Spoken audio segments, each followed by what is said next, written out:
요한복음의 기록 목적을 성경은 요한복음은 분명하게 밝히고 있습니다. 요한복음 20장 30절부터 31절까지 말씀해 보면 이렇게 기록하고 있습니다. 예수께서 제자들 앞에서 이 책에 기록되지 아니한 다른 표적도 많이 행하였으나 오직 이것을 기록함은 너희로 예수께서 하나님의 아들 그리스도이심을 믿게 하려 함이요 또 너희로 믿고 그 이름을 힘입어 생명을 얻게 하려 함이니라. 이렇게 분명하게 요한복음의 기록 목적을 밝히고 있습니다. 예수 그리스도를 믿고 또 믿어 생명을 얻게 하기 위하여 기록했고, 그 믿음과 생명 얻게 하는 그 방법, 그 통로로서 예수님께서 표적을 행하셨다, 이렇게 말씀하죠. 그래서 우리는 요한복음을 읽어가면서 만나는 여러 가지 표적이 있습니다. 보통 7가지 표적이라고 얘기하는데, 그 요한복음에 기록되어 있는 표적 하나하나를 살펴보고 묵상하면서 무엇을 발견할 수 있느냐? 하나님께서 우리를 믿음의 자리로, 택한 백성을 부르시고 믿음의 자리로 이끌어 가시는 것을 우리는 그 표적 속에서 발견할 수 있습니다. 갈릴리 가나 혼인잔치에서 물로 포도주를 만드신 사건을 살펴보면 그 역시도 오늘 요한복음 20장에 기록한 이 목적, 표적의 목적을 이루기 위한, 믿음을 위한 목적으로 그 표적을 이루신 것이죠. 하나님의 아들 그리스도이심을 믿게 하기 위한 그 목적으로 표적을 행하셨습니다. 오늘 본문도 마찬가지입니다. 오늘 본문도 또 하나의 표적이 등장하는데, 이 표적 역시도 예수 그리스도를 믿게 하려는 목적으로 이 표적이 일어났음을 말씀하죠. 오늘 본문을 잠시 살펴보면서 간략하게 설명을 하면, 예수님께서 다시 갈릴리 가나를 방문하셨습니다. 이미 한 차례 표적을 행하신 곳이었죠. 왕의 신하가 그 가나에 이르신 예수님의 소식을 듣게 됩니다. 그리고 예수님을 찾게 되죠. 왜냐하면 이유가 있죠. 그 왕의 신하의 아들이 병들었기 때문입니다. 예수님께서는 왕의 신하에게 이렇게 말씀하십니다. 가라, 네 아들이 살아있다. 이 말씀을 듣고 집으로 돌아가던 그 왕의 신하가 종들을 만나게 되고 예수님 말씀대로 아들이 살아났음을 깨닫게 되고 알게 되죠. 그리고 그 이후에 그와 온 집안이 예수님을 믿게 되었다. 이것이 본문의 짧은 설명입니다. 믿음이란 무엇입니까? 우리가 예수를 믿는다라고 말하는데 믿음이란 무엇입니까? 히브리서 11장 1절 말씀을 근거로 믿음에 대한 정의를 내린다면, 믿음은 바라는 것들의 실상이요 보이지 않는 것들의 증거다, 이렇게 말씀을 드릴 수 있습니다. 그런데 이 히브리서 11장 말씀도 보면 그 의미가 좀 쉽지 않습니다. 실상은 무엇이고 증거는 무엇입니까? 실상이라는 것은 확신하고 보게 하는 것이죠. 확신하고 보게 하는 것. 증거라는 것은 사실임을 알게 되는 것입니다. 그래서 믿음이란 무엇인가? 믿음이란 바라는 것들을 확신하게 되고 보게 되는 것입니다. 그리고 보이지 않는 것들이 사실임을 알게 되는 것이 믿음이죠. 예를 들어 천국을 한번 생각해 볼까요? 천국은 눈에 보이는 것입니까?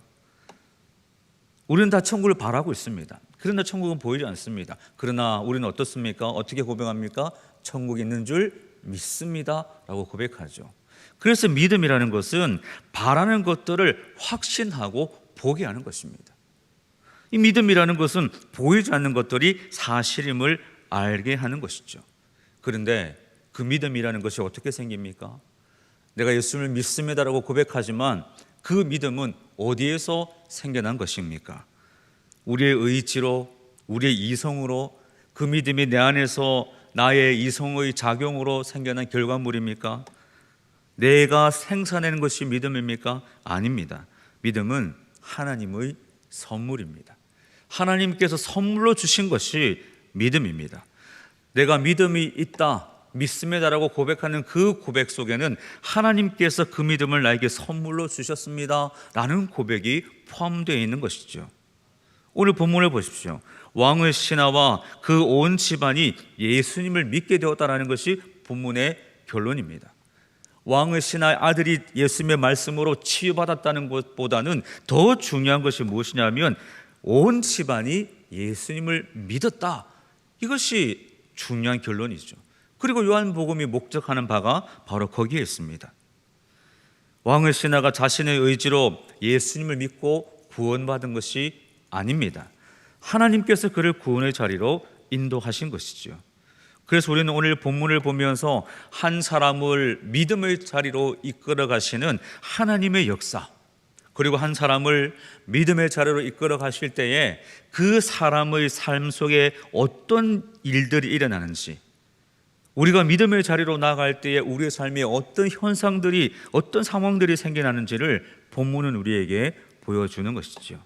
오늘 그 내용들을 살펴보면서 함께 은혜를 나누기를 원합니다. 첫 번째로, 하나님께서 한 사람을 믿음의 자리로 이끌어 가실 때에 일어나는 첫 번째 현상은 자신의 모든 문제를 하나님께로 가져가게 되는 것입니다. 하나님께서 그 사람을 믿음의 자리로 이끌어 가실 때에 그 사람의 삶 속에는 어떤 일이 일어나느냐? 모든 문제, 자기가 겪고 있는 그 문제를 하나님께로 가지고 가는 것이죠. 오늘 46절과 47절 말씀이 그 주제를 우리에게 보여줍니다.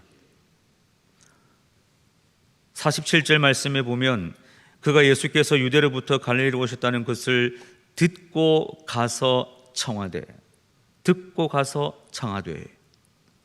여러분, 왕의 신하가 가지고 있던 문제가 무엇입니까? 아들이 아프다는 거죠. 병들었다는 것입니다. 어느 정도 심각한 병이었느냐? 47절 하반절 말씀에 보면 그가 거의 죽게 되었다. 49절 말씀에 보니까 이 아버지가 하는 말이 내 아이가 죽기 전에 내려오소서. 죽기 전에 죽음에 대한 기록을 하고 있습니다. 심각하죠. 아들이 지금 죽을 지경에 놓였습니다.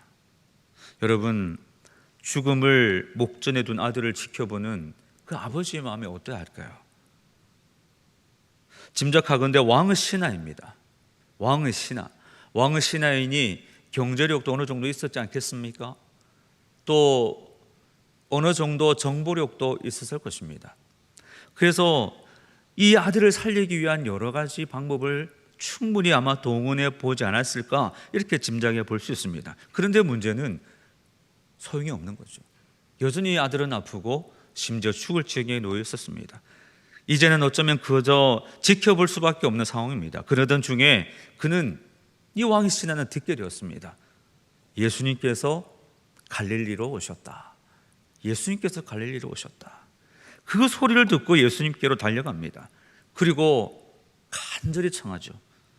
내려오셔서 내 아들의 병을 고쳐주소서. 이것이 믿음인 것이죠. 이 왕의 신하는 자신의 무거운 짐을 예수님께로 가져갔습니다. 그런데 예수님께로 나아가고자 했던 생각, 예수님께로 달려간 그의 발걸음을 한번 생각해 보십시오.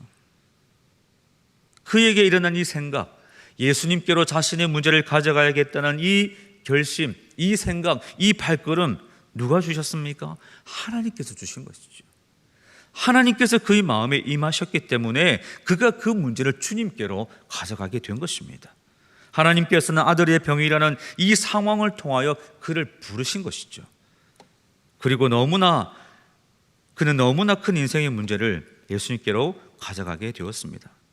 삶의 문제가 생길 때가 있습니다. 그 문제를 가지고 주님 앞에 나아가는 것이 믿음입니다. 믿음이란 무엇인가? 믿음이란 내 문제를 가지고 하나님 앞으로 나아가는 것, 이것이 믿음인 것이죠. 그래서 믿음은 방향과 관계가 있습니다. 믿음은 우리 삶의 방향과 연결됩니다. 믿음은 우리의 마음의 방향이 누구를 향하게 됩니까? 우리 마음의 방향이 하나님을 향하는 것이 믿음이죠. 믿음이란 우리 삶의 방향이 하나님께로 향하는 것이 믿음입니다. 죄라는 말이 있죠. 죄라는 말의 원어적 의미는 관역을 빗나가다입니다. 목적을 향하여, 중심을 향하여 나아가는데 빗나가는 것, 이것을 가리켜서 죄라고 합니다. 그래서 설명을 좀 하면, 죄란 하나님을 바라보지 않고 빗나가는 거죠. 우리의 시선이, 우리의 삶의 방향이 하나님을 바라보지 않고 빗나가는 것이 죄입니다. 그래서 믿음이란 하나님을 바라보는 것이죠. 내 삶을 가지고 어떻게 할까 방황하는 것이 아니라 이 문제를 들고 주님을 바라보고 주님께로 나아가는 것이 믿음이라고 말씀합니다. 오늘 우리의 마음은 어디를 향하고 있습니까? 우리의 생각의 방향, 우리의 마음의 방향은 어디를 향하고 있습니까? 우리의 마음이 항상 하나님을 향할 수 있기를 축복합니다. 무엇이나 삶의 문제를 하나님께로 가져가서 맡기는 믿음의 인생 되시기를 축원드립니다. 두 번째로, 한 사람의 삶에 하나님께서 믿음을 주시고 그 사람을 믿음의 자리로 이끌어 가실 때 나타나는 두 번째 모습은 말씀이 믿어지기 시작하는 것입니다. 말씀이 믿어지기 시작하는 거죠. 이것이 믿음입니다. 믿음이 생기면 말씀이 믿어지기 시작합니다. 48절부터 50절까지 말씀을 보시기 바랍니다. 48절에서 예수님께서 이렇게 말씀하시죠. 너희는 표적과 기사를 보지 못하면 도무지 믿지 아니하리라. 그런데 왕의 신하가 어떻게 대답합니까? 주여, 내 아이가 죽기 전에 내려오소서. 여러분, 대화의 흐름이 좀 매끄럽지 못한 것 같습니다. 어쩌면 동문서답하는 것 같죠. 표적과 기사를 보지 못하면 믿지 아니하리라 이렇게 말씀하셨을 때에 좀 자연스러운 대답은 어떤 것일까요? 표적과 기사를 보여주옵소서, 또는 저는 표적과 기사를 보지 않아도 믿습니다, 이런 고백을, 이런 답을 하는 것이 좀 자연스러운데, 이 왕의 신하는 그렇지 않습니다. 주여, 내 아이가 죽기 전에 내려오소서, 그렇게 요청할 뿐입니다. 그런데 예수님께서 50절에 어떻게 뭐라고 대답하십니까? 가라, 내 아들이 살아있다, 이렇게 말씀하십니다. 또 하나의 놀라운 반응은 50절이죠. 50절 하반절에 보면 그 사람이 예수께서 하신 말씀을 믿고 가더니 말씀합니다. 믿고 가더니. 여러분, 이게 쉬운 일일까요? 우리는 글로 된 성경을 읽다 보니 믿고 갔구나, 그렇게 쉽게 이해할 수 있을지 모릅니다. 그러나 이 상황을 한번 생각해 보십시오. 아들이 지금 죽을 지경에 놓여 있는 상황인데 내 아들이 살아있다라는 그 한마디 말씀을 듣고 믿고 갔다라고 말씀하고 있습니다. 절대로 쉬운 일이 아닙니다. 그 믿고 간 그 믿음, 하나님의 예수님의 말씀을 믿게 된 것, 바로 그것에 믿음의 비밀이 있는 거죠. 하나님께서 믿음의 자리로 부르신 그 사람은 말씀을 믿게 됩니다. 말씀이 믿어지기 시작하는 거죠. 다시 50절 말씀을 보십시오. 예수님께서는 그 시대의 특징을 가리켜서 표적과 기사를 보아야 믿는다, 표적과 기사를 보아야 믿는 것이 이 시대라고 말씀하는데, 완전히 다른 반응을 보인 한 사람, 왕의 신하를 가리켜서 본문에 기록하기를 말씀을 믿고 갔다, 이렇게 얘기합니다. 말씀을 믿고 갔다. 왕의 신하는 표적과 기사를 보지 않았는데도 예수님의 말씀을 믿었습니다. 어떻게 가능했을까요? 어떻게 그런 반응이 가능했을까요? 하나님께서 그를 믿음의 자리로 부르셨기 때문입니다. 하나님께서 그를 믿음의 자리로 이끄셨기에 말씀이 믿어지게 된 것이죠. 믿음이 생기면 하나님의 말씀이 살아있고 생명 있음이 믿어집니다. 믿어질 때 하는 말이 무엇입니까? 아멘이죠. 아멘. 성경이 다 나를 위한 말씀으로 다가옵니다. 믿음이 생겨서 말씀을 읽다 보면 이 말씀이 다 나를 향한 말씀인 것 같고 내 상황에 주시는 말씀처럼 들리는 것입니다. 그리고 말씀이 내 삶에 영향을 미치기 시작하는 거죠. 내 삶에 감동을 주고 내 삶을 하나님의 뜻을 행하는 길로 날 이끌어가는 거죠. 다 하나하나 한 구절 한 구절이 다 믿어지게 되고 아멘하게 되고 회개하기도 하고 결단하기도 하는 그런 말씀의 역사가 일어나는 것입니다. 하나님 말씀은 다 좋습니다. 그런데 저의 짧은 예를 한 가지 소개한다면, 성경 말씀이 다 좋죠. 다 은혜가 됩니다. 그런데 그 중에서도 특별히 한 30년 가까이 제가 늘 이 말씀을 붙들고 묵상하는 말씀이 있습니다. 제가 군대 입대해서 성경을 읽고 싶은데 이등병은 그때는 성경을 읽지 못했습니다. 책 자체를 펼칠 수가 없었습니다. 제가 군대 갈 때 성경 2권을 가지고 왔는데 한 권은 담임 목사님께서 격려의 글을 쓰시고 주신 큰 성경이었습니다. 지금도 그 성경을 가지고 있습니다. 그리고 또 하나의 성경은 대학교 동아리에서 동기들 또 선배들이 격려의 글 짧은 깨알 같은 글씨로 써서 저에게 선물로 준 포켓 성경, 주머니에 넣을 수 있는 그런 성경이었습니다. 이등병이 성경을 읽을 수 없기 때문에 몰래 성경을 읽을 수밖에 없었습니다. 그래서 포켓 성경을 주머니에 넣어서 화장실로 갔습니다.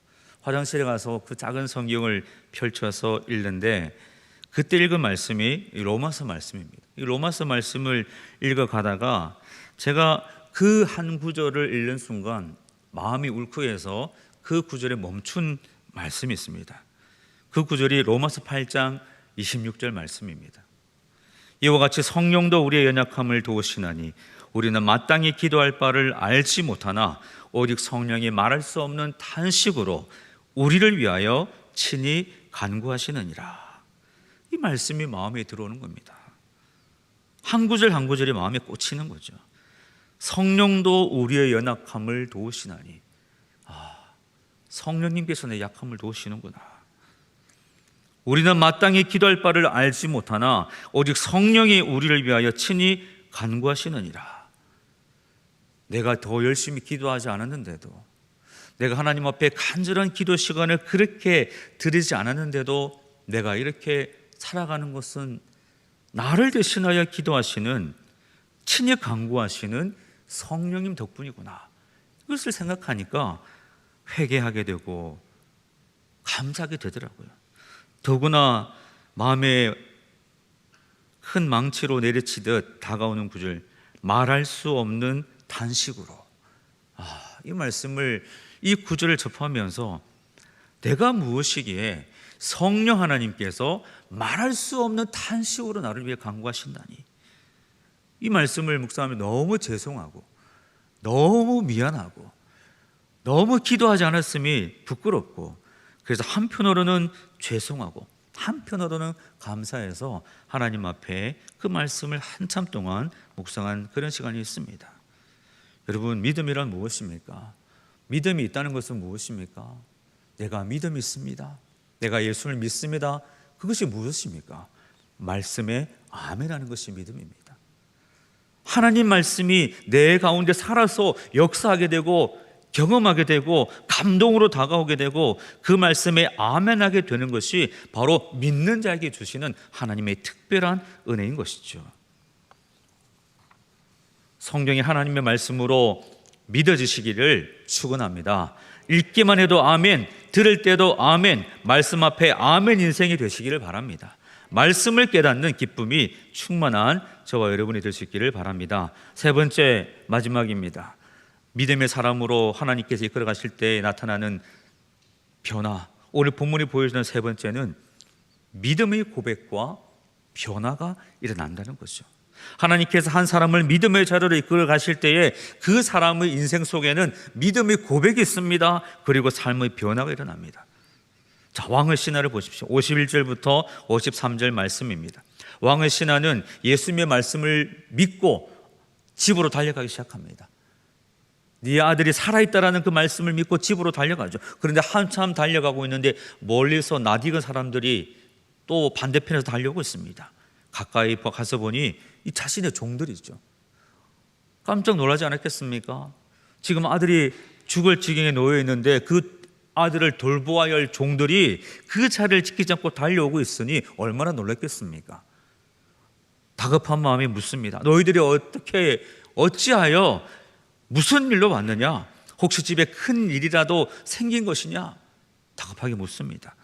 종들이 대답하죠. 주인님, 큰일이 났습니다. 깜짝 놀랄 일이 생겼습니다. 무슨 말이냐? 무슨 일이냐? 빨리 말해보거라. 주인님, 도련님이, 아드님이 살아났습니다. 그것이 사실이냐? 정말 내 아들이 살아났단 말이냐? 그렇습니다. 정말 살아났습니다. 그래, 언제부터 낫기 시작했느냐? 종들이 대답합니다. 어제 7시에 열기가 떨어졌습니다. 왕의 신하는 깜짝 놀랐습니다. 그리고 이렇게 말하죠. 예수님께서 네 아들이 살아있다 말씀하신 바로 그때였구나. 이것을 깨닫게 되었습니다. 놀라운 일을 경험한 것이죠. 그리고 나서 어떻게 합니까? 왕의 신하나 종들과 함께 집으로 갑니다. 그리고 깨어난 아들을 만났겠죠.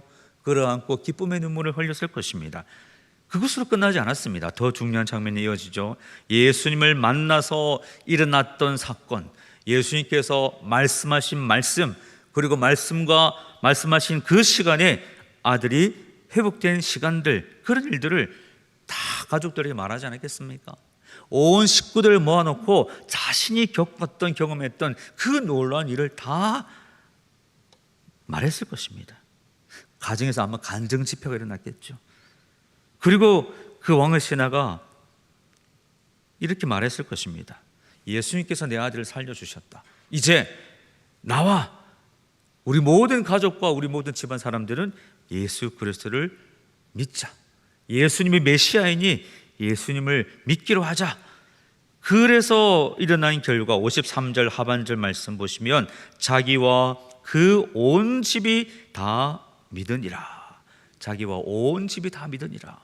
요한복음의 기록 목적, 표적을 통하여 믿고 영생에 이르게 하시기 위한 목적이 오늘 이 가정에 그대로 일어난 것이죠. 그 표적을 보고 그것을 경험하면서 예수 그리스도를 깨닫게 되고 믿게 되고 구원받아 영생에 이르는 역사가 오늘 왕의 신하인 가정에 일어난 것입니다. 표적을 경험하고 끊는 것이 아닙니다. 믿기로 결단하고 또 그 고백을 가지고 가정에 전하면서 온 가족이 예수님의 구주로 영접하여 구원의 길로 나아가게 되었습니다. 믿음의 자리로 하나님께서 우리를 이끌어 가실 때에 우리에게 저절로 고백되어지는 것이 신앙의 고백입니다. 믿음의 고백이죠. 여러분들에게도 다 그런 고백이 있지 않습니까? 하나님에 대한 고백, 예수 그리스도에 대한 고백이 있지 않습니까? 이 고백은 중요합니다. 우리 하나님 앞에 드리는 고백은 중요합니다. 왜냐하면 그 고백 속에는 하나님을 인정한다는 뜻이 담겨 있기 때문입니다. 우리가 예배 시간에 사도신경을 고백하죠. 나의 신앙을 고백하는 시간입니다. 이 고백을 하나님께서 기뻐하시죠. 그리고 그 고백이 있는 곳에 하나님의 영광이 드러납니다. 오늘 본문의 왕의 신하의 가정이 예수님을 믿게 된 것처럼 믿음의 고백이 있는 곳에 하나님의 영광 또한 드러나는 것이죠. 하나님께 믿음의 고백을 늘 드리십시오. 오늘도 드리고 내일도 드리시고 하나님께 우리의 믿음의 고백을 날마다 드리십시오. 그리고 하나님의 영광, 그 고백 속에 주님의 기뻐하심이 드러날 때에 그 하나님의 영광을 날마다 경험하는 우리 모두의 삶이 될 수 있기를 바랍니다. 지금 우리는 사순절을 보내고 있습니다. 예수님은 나를 구원하시기 위해 모든 것을 버리고 이 땅에 오셨습니다. 우리가 아직 죄인 되었을 때에 예수님께서 우리를 위하여 죽으셨죠. 하나님께서는 예수님을 통해 우리를 얼마나 사랑하는지를 확정하셨습니다. 그리고 십자가를 통한 대속의 죽음을 믿음으로 고백하기까지 우리에게 은혜를 주셨습니다. 우리를 믿음의 자리로 이끌어 하나님의 나라의 상속자가 되게 하셨습니다. 지금 우리가 이 자리에 있는 것은 하나님께서 우리를 이 자리로 이끌어 주신 것이죠. 믿음의 자리로 이끌어 주신 결과입니다. 나에게 일어난 모든 것, 우리에게 일어난 모든 것이 하나님의 은혜입니다. 그러므로 하나님을 더욱 사랑하시기 바랍니다. 하나님을 더 깊이 사랑하시기 바랍니다. 오래전에 인터넷에서 발견한 시인데 아시는 분들도 있을 것입니다. 이 시를 좀 소개하고 말씀을 마무리하려고 합니다. 하나님은 3등입니다. 시의 제목이 하나님은 3등입니다 라는 제목입니다. 전체를 소개하진 않고 좀 중간에 생략을 하면서 몇 구절만 읽어보겠습니다. 하나님은 3등입니다. 1등은 하고 싶은 일, 2등은 해야 하는 일, 3등은 하나님 만나는 일. 하고 싶은 일 다 하고 해야 하는 일도 다 마치고 그 후에 여유가 있으면 하나님을 만나줍니다. 하나님은 3등입니다. 어려운 일이 생길 때도 하나님은 3등입니다. 내 힘으로 한번 해보고 그래도 안 되면 가까이 있는 사람에게 도와달라고 하고 그나마도 안 될 때 하나님을 부릅니다. 그런데 하나님께 나는 1등입니다. 무슨 일이 있어도 내가 부르기만 하면 도와주십니다. 내가 괴로워할 때는 만사를 제쳐놓고 달려오십니다. 나는 하나님께 언제나 1등입니다. 나도 하나님을 1등으로 생각했으면 좋겠습니다. 하나님은 3등입니다는 시의 내용이었습니다. 여러분께 질문을 드리고 싶습니다. 물론 저에게도 마찬가지죠. 여러분께 하나님은 몇 등이십니까? 여러분의 인생 가운데 하나님은 몇 등이십니까? 저와 여러분의 삶 속에 하나님이 언제나 1등이 될 수 있기를 축복합니다. 오늘 본문을 보십시오. 왕의 신하 죄인이었습니다. 자신이 해결할 수 없는 인생의 문제를 가지고 있었습니다. 그러나 그를 믿음의 자리를 부르시고 그에게 은혜를 베풀어 주시고 그가 믿어 구원받는 영생의 선물을 그에게 주셨습니다. 왕의 신하에게 하나님은 1등이 된 것이죠. 이미 하나님은 우리에게 1등인 신분들도 계실 것입니다. 저와 여러분이 하나님을 1등으로 삼아 주님께 영광 돌리고 날마다 믿음의 역사를 경험하며 행복한 믿음의 길 걸어가시는 저와 여러분 모두가 되시기를 간절히 축원드립니다.